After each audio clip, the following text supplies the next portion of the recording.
I keep saying the summit is not the monetization strategy, right? Because we're not applying like super hard sales tactics, high urgency, high scarcity. We're essentially just giving them another opportunity to take advantage of this offer if they want it. Yeah. And again, most people, or a good amount of people, will.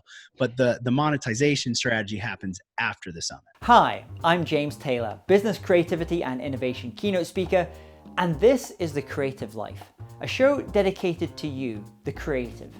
If you're looking for motivation, inspiration, and advice while at home, at work, or on your daily commute, then this show is for you. Each episode brings you a successful creative, whether that's an author, musician, entrepreneur, performer, designer, or thought leader.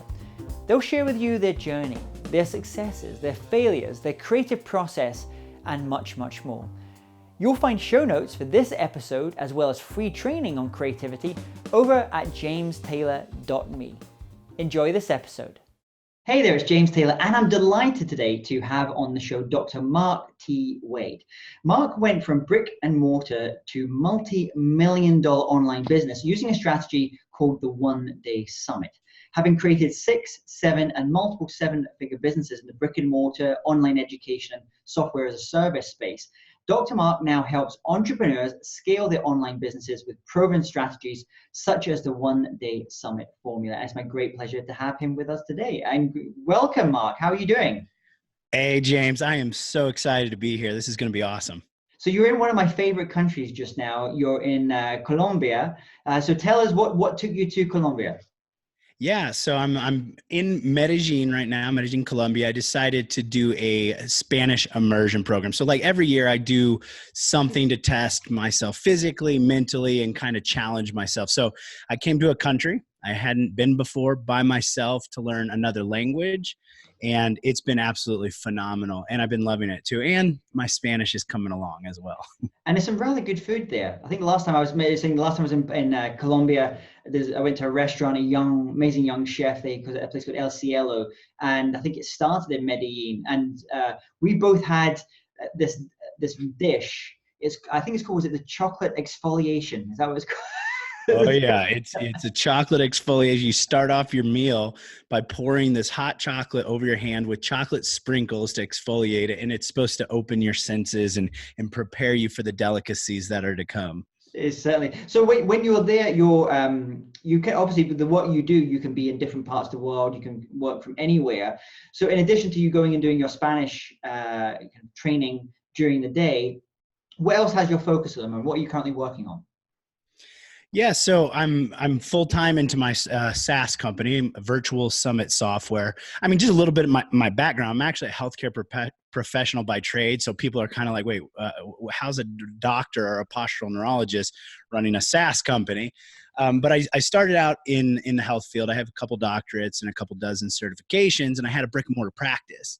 And like most of us, entrepreneurs in general, I really wanted to help more people. I had one of the most successful posture correction clinics in the country, but to expand, I didn't really want to open up more brick and mortar practices. It's a big challenge, obviously. So I decided to kind of test the online business world, that I'd kept hearing all this about. I kind of thought, like, how hard could it be, right?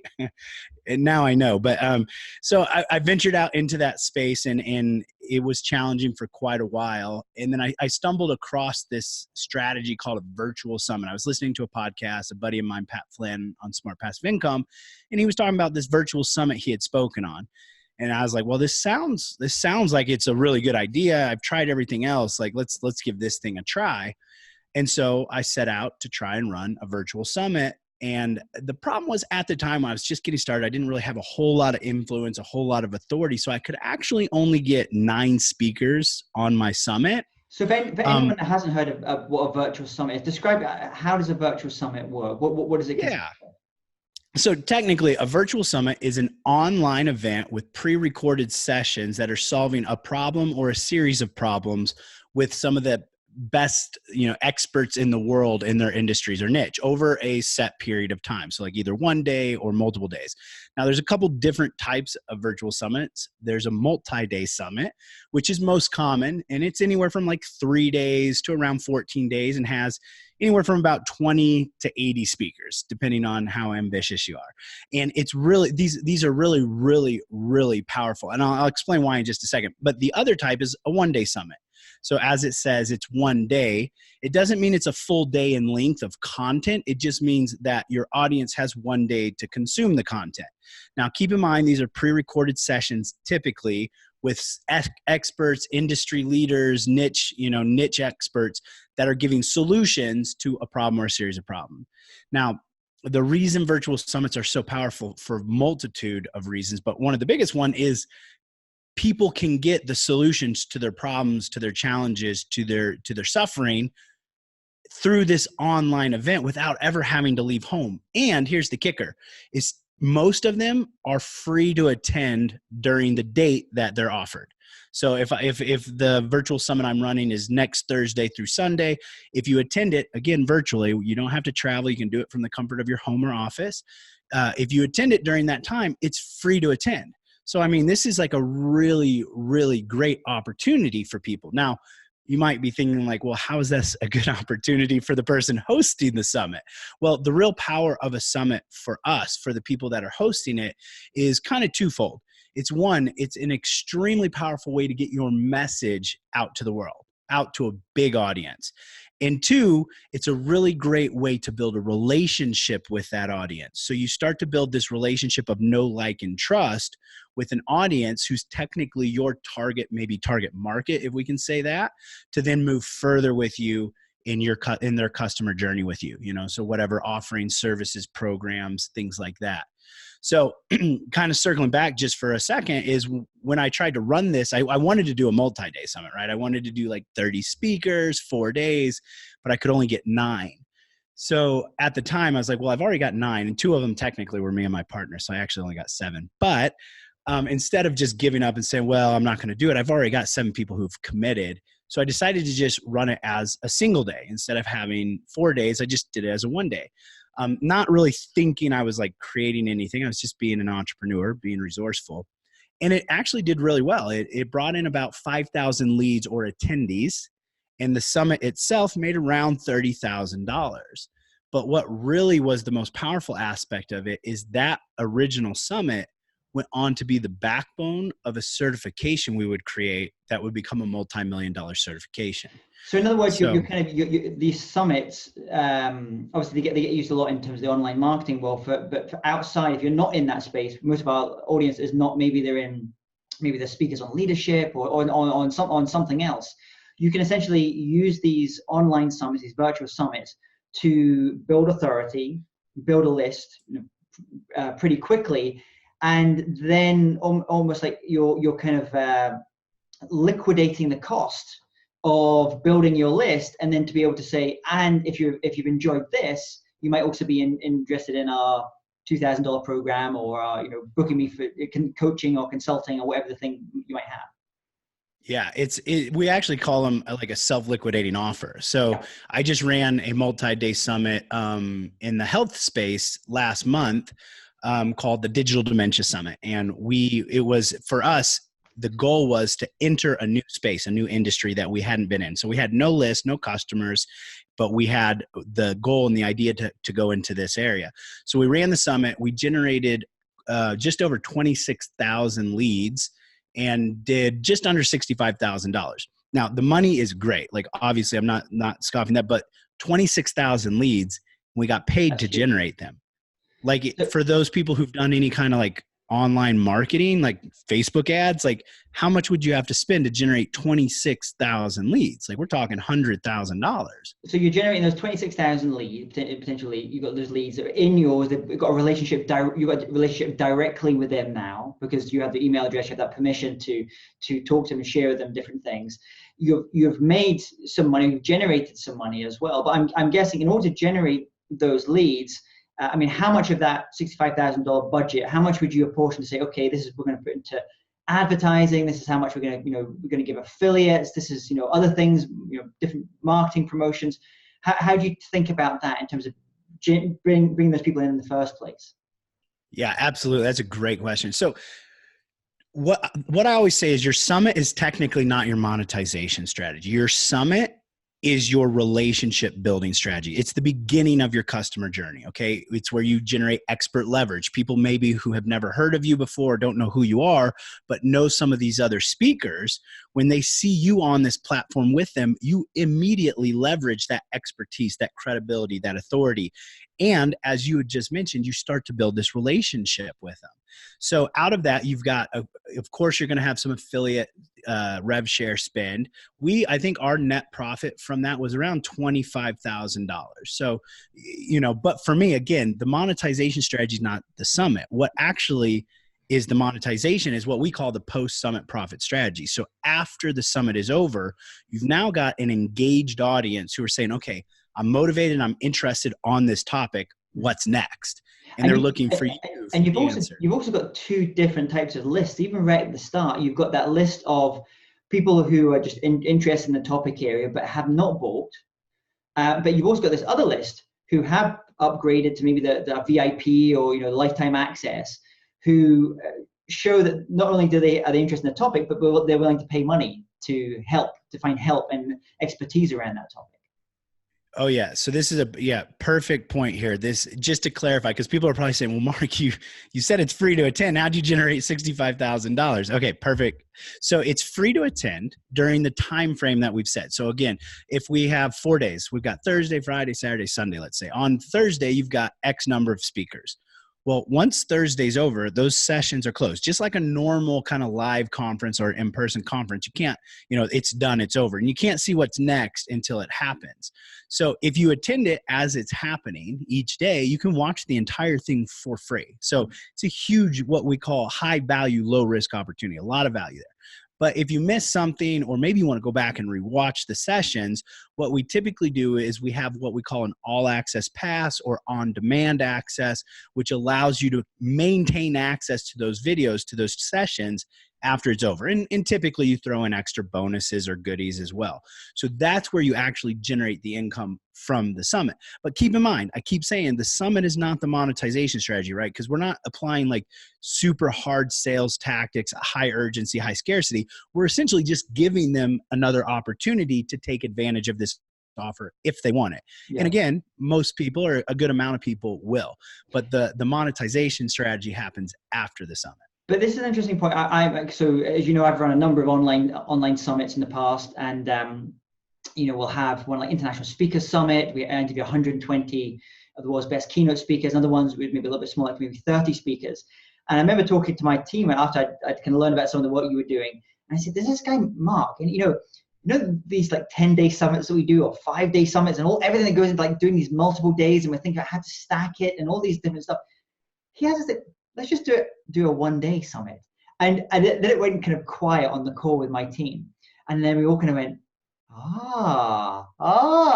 And what was nice about it is I also coach a lot of speakers on creating online summits in order to grow their authority on a particular area, to get known, whether they speak on self-leadership or emotional intelligence or whatever the topic may be. So it's really about an authority, a cost-free way of building authority and building relationships. But one of the challenges, anytime you start talking to them about creating an online summit, is they suddenly think about all this technology piece. That's almost, they have the idea, oh, I could do a summit on this, but then the technology piece comes in. Two of the things I thought was really interesting about the idea of making a 1-day summit instead of a multi-day. One, the technology bit becomes much, much simpler. And two, I'm imagining that the conversion rate of people going from a free pass to an all access pass is higher for a 1-day summit, because if you sign up for that 1-day summit and you suddenly you can see all those 30 interviews and you just don't have time to watch all of them, you're going to be much more likely to want to upgrade, I would imagine, to the all-time access. So on those 2 points, tell me, is it easier technically if someone's thinking about creating a summit to do a 1-day as opposed to a multi-day?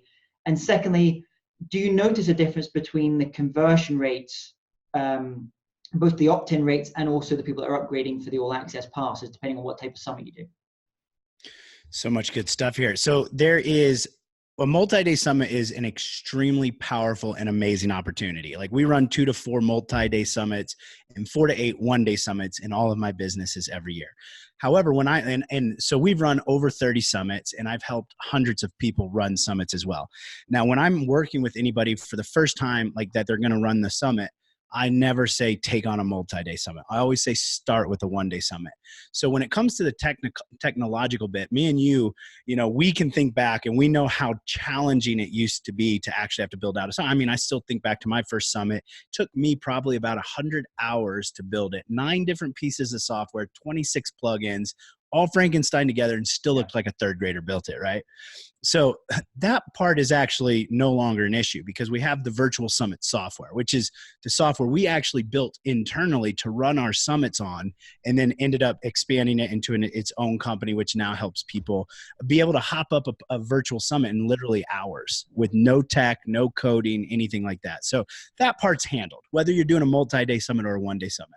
The reason I typically suggest people start with a one-day summit and then move into a multi-day summit later is a couple reasons, but one is much, much easier, much, much quicker to put on. Okay. It's much more forgiving too. If you make like a mistake, you're only maybe out 30 days versus like 120 days, which is typically what we try and plan for with a multi-day summit. But the other really cool thing with a one-day summit is the versatility. So what we've typically been talking about right now with a multi-day summit is the list building aspect, the aspect of generating an audience, because it's so powerful and so effective at that. And a one-day summit can do that. It will be less than a multi-day summit as far as overall amount of leads or attendees. However, they're going to be much more engaged and qualified, which is what you were just talking about, the conversion rate. Yeah. Because what we do now is we get much more specific. So with a multi-day summit, you may have, let's say, 3, 4, 5 different categories or problems that you're solving or you're having your speakers talk on, right? With the one-day summit, we're typically just picking one, and it's super specific. It's very niche.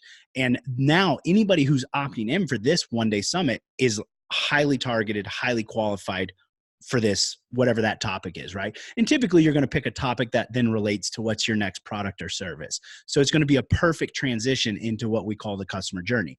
Now, the versatility though, is with a one-day summit, you can use it as a lead generation or an audience building like we were just speaking of, but you can also use it for so much more. We actually have 10 different frameworks we use the one-day summit for. A couple examples would be a monetization or a premium. So let's say you already have an audience, right? And you just need to monetize that audience or offer them something of value in exchange for a payment, right? So you can actually run a one-day summit as a premium, meaning it's not free to access, it's paid to access. Like you have to pay to access it. And what's actually even more cool with this is you could do this with or without speakers. So with a multi-day summit, you'd never do a multi-day summit like 4 days of just you speaking 80 times. But with a one-day summit, because you're only looking for about 5 to maximum 15 sessions, 10 usually being the sweet spot. But like, again, you can do 6 sessions, 7 sessions. You could actually teach most of those sessions and just bring in 1 or 2 speakers. Okay. So now we're like even lowering even more the amount of effort or work that has to go into it. But then we have other different frameworks like membership priming. Let's say you have a membership or a mastermind or some kind of ongoing program that you want to bring people into. You can use a one-day summit, what we call membership priming. It engages the audience, increases their interest and motivation, as well as their know, like, and trust with you, which then primes them to go into into your membership offer.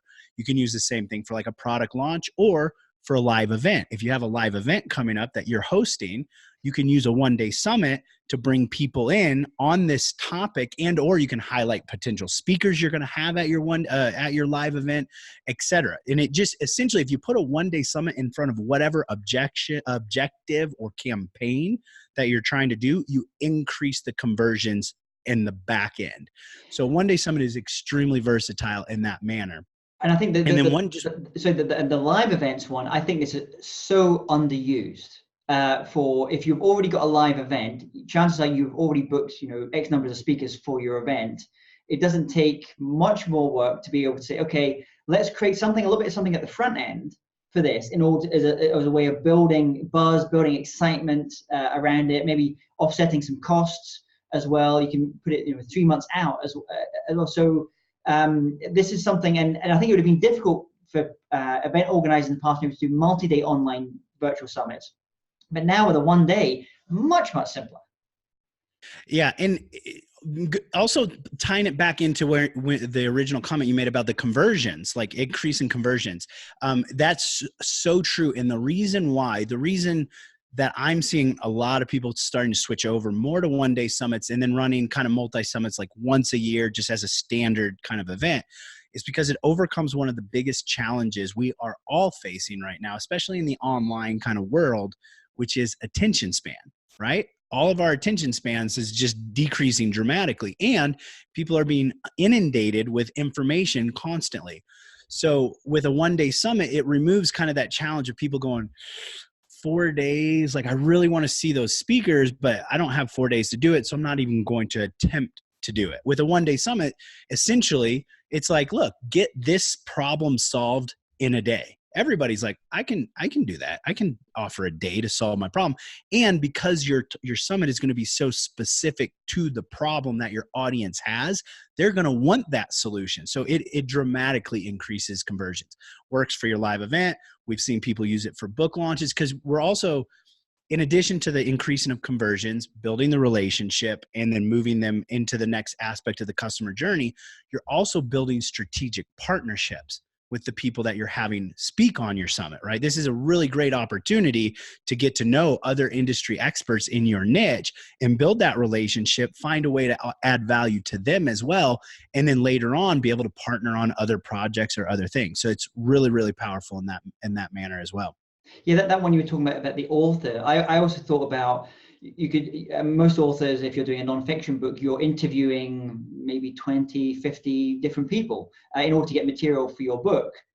You could take that same content and turn that into a 1 day summit in order to start building buzz, either on the the back end or the front end. There's different places obviously you can place it. All these different people that you've worked with now, yourself and your clients who have used the virtual summit software, have you found any particular pricing that works well for the all access pass?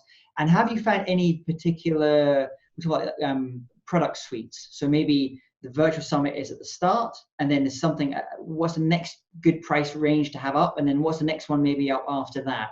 So you are actually genuinely creating profit, and it's not just a way of building a list.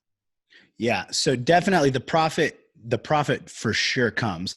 Price points obviously are going to vary depending on, the audience, what's your audience. The easiest way to find out what a good product price point would be for your audience is look in your industry, see if anybody else has run a 1 day summit, okay, or not a 1 day summit, but like a multi-day summit, and see what they've priced it at. Like, that's going to be your best kind of like key to know. Now, if nobody's run one in your niche or industry, like, get excited, because you're gonna have a great opportunity there.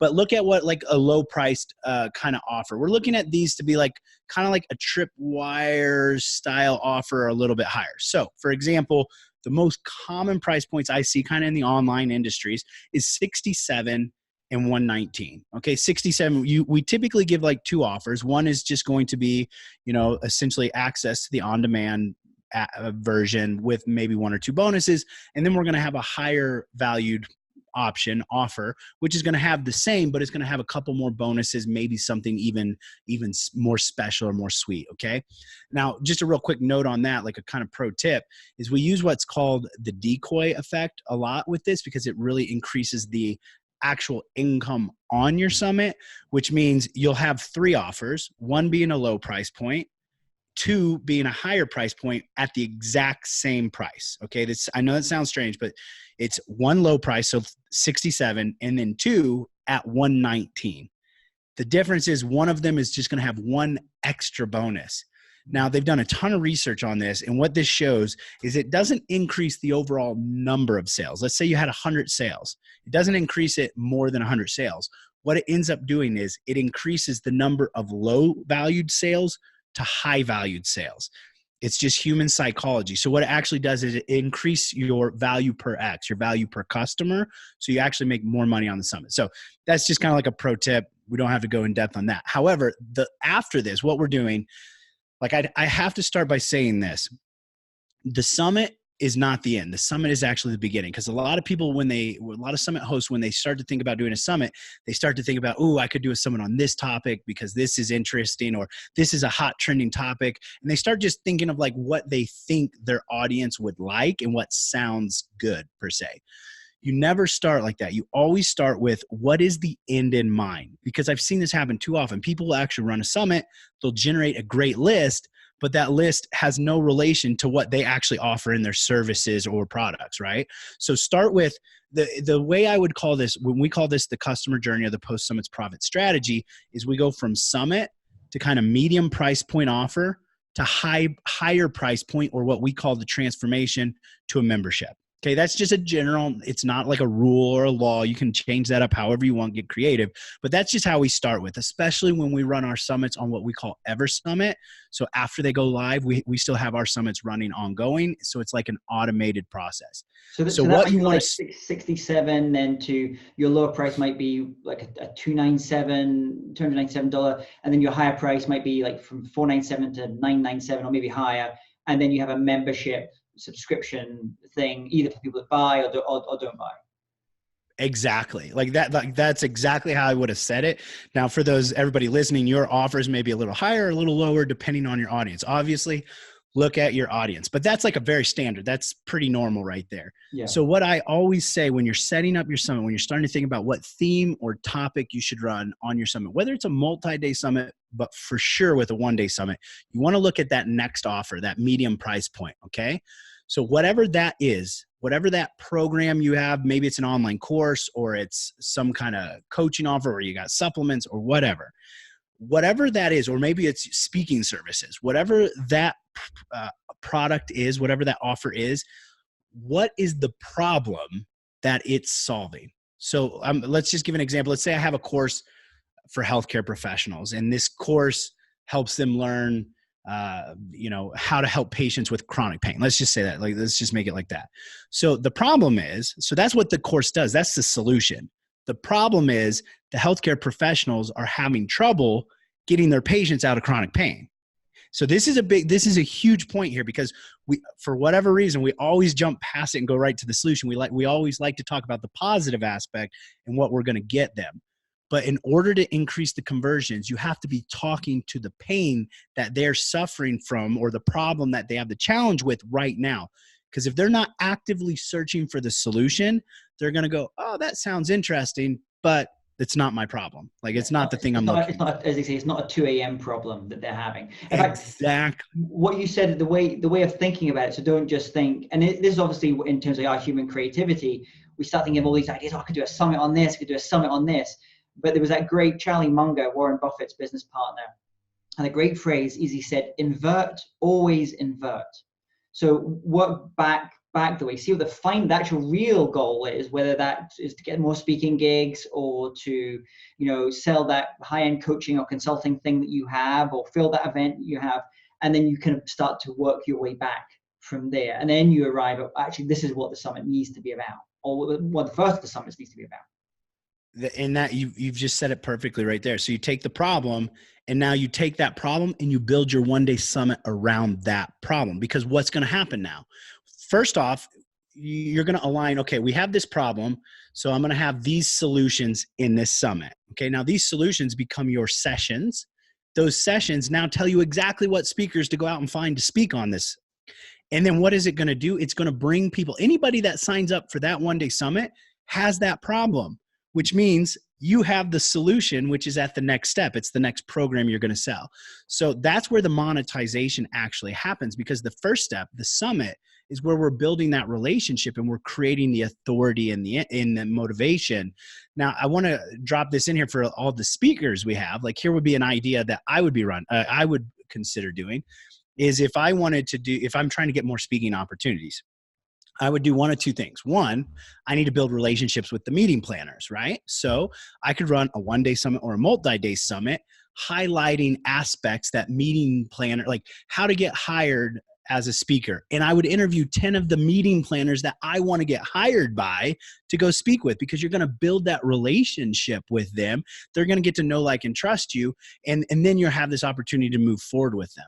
Now, maybe, like, again, I'm just kind of talking off the cuff here. Maybe you don't No, want a actually, list of and, people. and this is exactly, I did this. We did one called Event Professional Summit, myself, another speaker. It was exactly for them. However, what I would say here, if anyone that's thinking about using this type of thing, if they're a speaker using a strategy, when we did Event Professional Summit, it was probably too broad because we were still thinking multi-day summits. If I was to do it again, thinking about one-day summits, I would go for a very definite issue. Let's say for an event, it's about how to sell the tickets for your event. The sales and marketing piece, or how to get sponsorship for your event. Just do a summit around that. Don't do it necessarily as a big broad one. That's something that we just learned.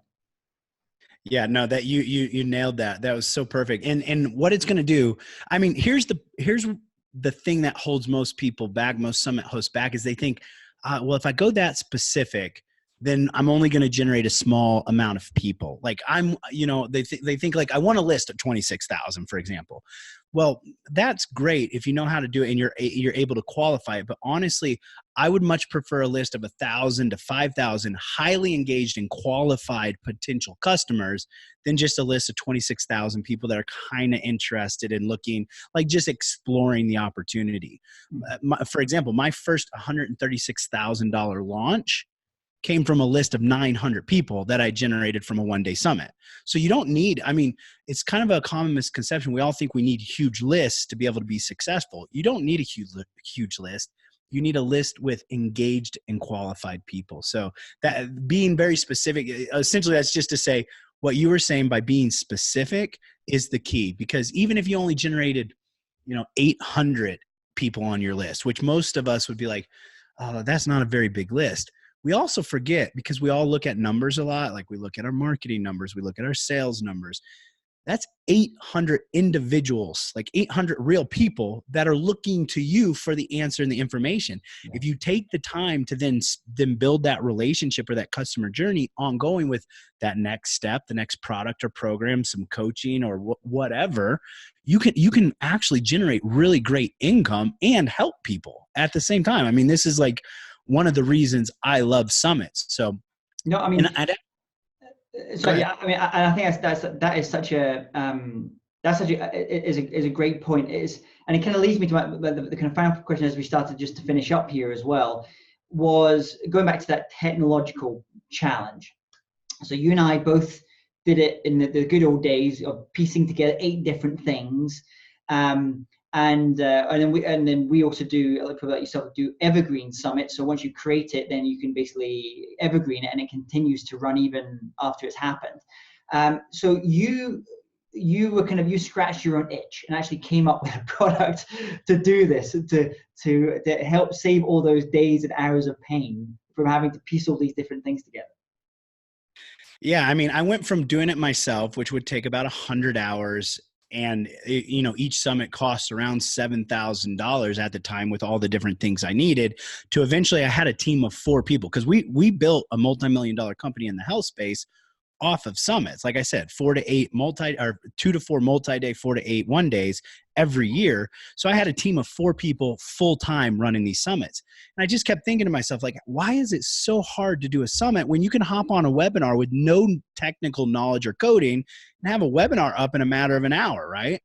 So I sat on that idea for over a year until finally I just said, let's move forward with this. And we built the virtual summit software. It just started out as an idea for us to run our summits on. And then, of course, I've got a lot of friends in the summit space, and they start saying, hey, how can we get access to that? And then we move full forward. Now we have an entire team and a company based out of San Juan, Puerto Rico, with virtual summit software that now helps people quickly and easily run a virtual summit. Whether it's a multi-day summit or a one-day summit, essentially it removes all of that technical difficulty as well as the cost. Like, I mean, when I at one point I was hiring like developers to like build out my pages, my, landing page. Think of that, 80 speakers, you got 80 speaker pages. That's 80 headshots. That's 80 bios, like, to all link together. And it's all quite siloed as well, in terms of you're doing your thing, she's doing hers, he's doing it, and you don't know what's actually converting best. So that best practice doesn't get, I mean, that's where I see the benefit of something like yours, is that you're seeing all these different summits going on, and you're getting that data in to be able to say, actually, this landing page is converting better than this landing page. This is a better, the better way of doing it. And then everyone gets to use that. Oh yeah, I live, eat, breathe, sleep summits now. I have at least 2 to 3 conversations with summit experts on a daily basis. I have the Virtual Summit podcast, which we had the pleasure of having you on as a guest as well. So I'm constantly asking even people more smart, smarter than myself, what's working, how's it working, what's going on, and then of course we're working with people on a daily basis, seeing what's going on. So it's cool. And here's what I'll say to that too, because I hear this occasionally. I hear either summits are dead or summits don't work, right? You may have heard that as well. And every time I hear that, I actually just think to myself, not really. You probably just ran a not very good summit, right? You probably just didn't run a very good summit, because again, last month we ran a summit that generated 26,000 leads and made 65K just off the summit. Earlier this year, we ran a summit. Okay, this is to show you that it's not about the size of the list. We ran a summit in the health space to healthcare professionals. The list size was only 3,500. The summit did just under 30,000. It did like 28,000. But then the post-summit profit strategy that we talked about, that next step, that course, did 69,000. Then our high ticket offer did 102,000, and then our membership did 4,700 reoccurring. That one summit generated, because of the post-summit profit strategy, $203,000 something from those 3,500 leads. So that's the power of an engaged and qualified audience. So as we start to finish up here, so you've got your software now, which is available to other people to access, to buy, so they can create their own one-day summits. Any other tools that you find very useful for the creative work that you do? Because obviously you're always coming up with ideas for summits, ideas for marketing, different things. What tools are you using yourself to not necessarily just generate these ideas, but to capture them? When it comes to capturing ideas, honestly, I'm kind of old fashioned. You should see it. I've got like stacks of notebooks over here. I love writing things down. I then go in and put it in digital. I would say one thing. Well, actually, I'll say this. I'll give a couple, just little pro tips for everybody listening here, because, we had to find this out the hard way. So a couple things. If you do a multi-day summit, you generate, or any summit, you generate a list. You need to be thinking past the summit. Before you start your summit, think past the summit. Because one of the biggest mistakes summit hosts can make is they do the summit, they generate an engaged list, and then they don't have anything ready, or they don't engage with them afterwards. And by the time they do engage, the audience has gone cold and they lose half the list. So don't lose half your list. Also, because if you're not engaging with them right afterwards, they forget about you. And I know that sounds like crazy, but honestly, people forget, why is this person emailing me? And your spam rates will go up. So always be careful with that. And we don't want anybody getting in trouble with their email accounts. And then lastly, I'll say, when it comes to doing a summit, for me, I always say this, it's probably because I am a healthcare professional by trade, but for me, summits are far more powerful than just the leads and the profits. Of course, we talk about that because it's fun to talk about, but honestly, there are people suffering with challenges and problems every day that get the solutions to those problems because of a virtual summit from some of the top experts in the world, where they wouldn't have been able to get that information before. So we actually have a KPI in our business. It's lives changed. So we monitor every promotion we do with how many emails or messages did we get that said, hey, this thing changed my life, or it changed my business, or it changed the way I think, And for us, it keeps the human part of marketing and online business in the forefront. And I promise you, if you're always thinking about how can I change more lives, whether it's a summit or any promotion or any kind of thing, you're going to be far more successful when you do it like that. And if you to recommend a book to our audience, it could be a book on marketing. I don't know if there's a book on virtual summits, or it could be a book on business in general. What would that book be? My favorite book of all time, I read it at least once a year, is Good to Great by Jim Collins. Because that book, honestly, it is what helped me turn the corner in all of my business, all the way back to my practice, my brick and mortar practice. Because when I was in practice, at the beginning, we struggled just like everyone else, because we were trying to do a little bit of everything. We were trying to be everything to everyone, instead of just being the expert in one thing. And the big takeaway from that book, he talks about the hedgehog concept, which we call the unique expert position. What's the one thing that you can be the best in the world at? And if you focus on that, you'll exponentially increase your results or your success ongoing. So that's my book. And it's got so much other great stuff in it too, but that's a highlight from it. And you're in a part of the world with some incredible music at the moment. So if you do recommend one album to our listeners, what would that be? Oh, please don't judge me on this, but I really love Despacito because I know it's a little bit older now, but Despacito in Puerto Rico was really, really big. And it's just got a really good beat to it to dance. So great. And we'll put that down here as well. And if people, I want you to imagine tomorrow morning, you wake up, you have to start from scratch. So you have all the skills, all the knowledge you've acquired over the years, but no one knows you, you know no one. What would you do? How would you restart things?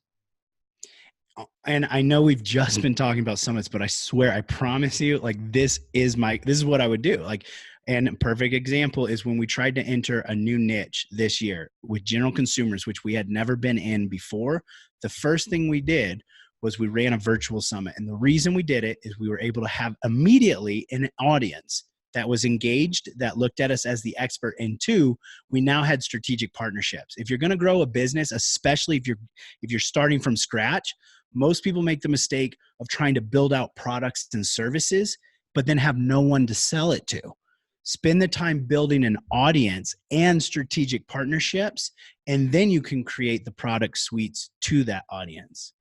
Yeah, build that audience and then ask them what they want. It's just to create the things actually people need and want. And if people want to connect with you to learn more about the virtual summit software, but also the summits that you run, the other things you've got going on just now, where's the best place for them to go and do that? Yeah, absolutely. I mean, we have free resources left and right. We do weekly summit workshops, and I'd also say two places. First off, if you're considering doing a virtual summit, or maybe you've already started planning one, my go-to resource for everyone is the Virtual Summit podcast. It's a free resource, and it's not just me. I'm actually bringing the top summit experts like James here in to give away their top strategies, insights, what worked, what didn't work. And then we're over at virtualsummits.com. We have a resource page there with plenty of free resources to access, and a way to contact us too. I'd love to hear, and if you ever are going to run a summit, which I believe every business should have a virtual summit, please reach out and let us know. We'd love to support it. We'd love to help promote it as well. And I love seeing summits going on. So. Well, as Mark, I'm a huge fan of summits. I believe that not only are they great in terms of the business side, but it's a way of giving huge value to audiences around the world, often for free as well, which is fantastic. So Mark, I wish you all the best with your time learning your Spanish in Colombia, and I look forward to either sharing a stage together, or who knows, we might be on a summit together at some point in the future. Thanks so much for coming on today. I look forward to it too, James. This is great. And thanks everybody. It was a pleasure to be here with you. If you're interested in living a more creative life, then I'd love to invite you to join me as I share some of the most successful strategies and techniques that high-performing creatives use. I put them all together in a free downloadable ebook that you can get by going to jamestaylor.me. That's jamestaylor.me to get your free downloadable ebook on creativity.